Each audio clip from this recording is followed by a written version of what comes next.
kunci yang paling penting adalah saya kira tetap spiritualitas, karena di tengah-tengah ketidakpastian kita membutuhkan sandaran ya, dan mapping hidup lah, atau pedoman hidup. Nah, sandaran yang paling berterima dan tidak pernah protes dan sangat as-somad, maha bijaksana adalah Tuhan yang Maha Esa. Kita melaporkan semua persoalan kita kepada Allah, kepada Tuhan di malam-malam hari. Kalau muslim bisa sambil sholat hajat, nah kita bersandar di situ, ini lebih menenangkan. Di samping tentu setelah proses-proses spiritual, ibadah diikuti dengan proses-proses basyariah, nah kita berusaha berkomunikasi, berkolaborasi, menyelesaikan persoalan-persoalan hidup kita.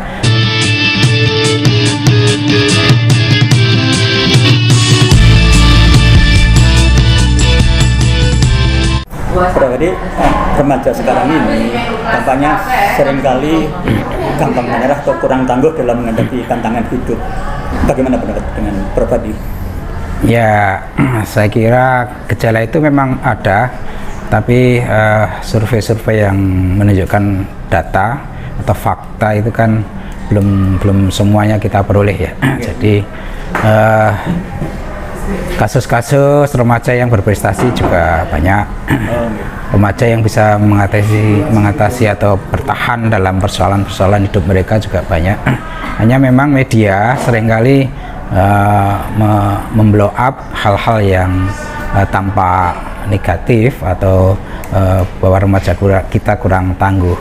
Oleh karena itu bahwa kedua-duanya ada gejala itu, saya kira iya, sehingga kita perlu lebih mendalami lagi dari sisi penelitian barangkali, atau dari sisi data-data yang sudah pernah diungkap oleh berbagai media. Terima kasih.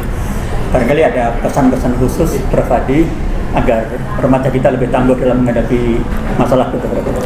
Baik, saya kira Bapak, setiap zaman ada anaknya, dan setiap anak akan tumbuh di zamannya. Sehingga ini kan zaman milenial, zaman gadget, zaman medsos yang mendominasi, dunia maya menguasai dunia nyata, sehingga tuntutan untuk anak-anak atau remaja sekarang pasti berbeda dengan tuntutan zaman kita dulu ya. Sehingga keterampilan atau soft skill, kemampuan atau kapasitas yang dituntut pun berbeda ya. Katakanlah kalau zaman bapak-bapak kita dulu cukup bisa menulis, membaca gitu ya.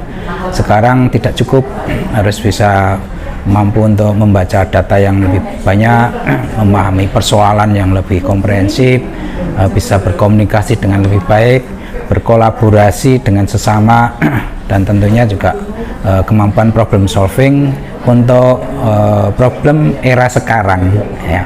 Era sekarang yang sangat berbeda dengan era kita agraris murni ya, katakanlah begitu. Sekarang ini sudah era industri, bahkan post industri, bahkan masyarakat 5.1.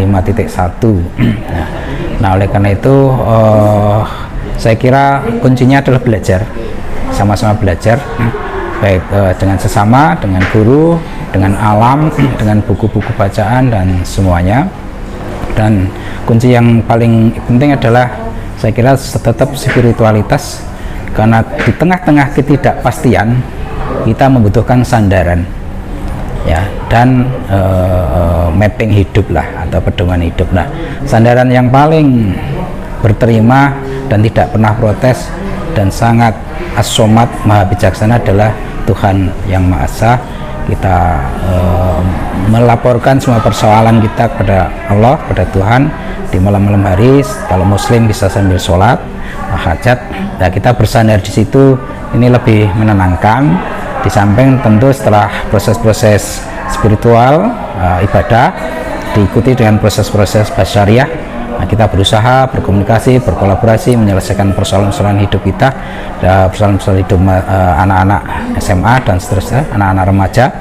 Nah, dari situlah nanti penempaan hidup itu akan diperoleh ya, resiliensi akan bertumbuh ya, karena pasti untuk tahap anak-anak berbeda dengan remaja, berbeda dengan orang dewasa dan seterusnya begitu. Makasih Bro.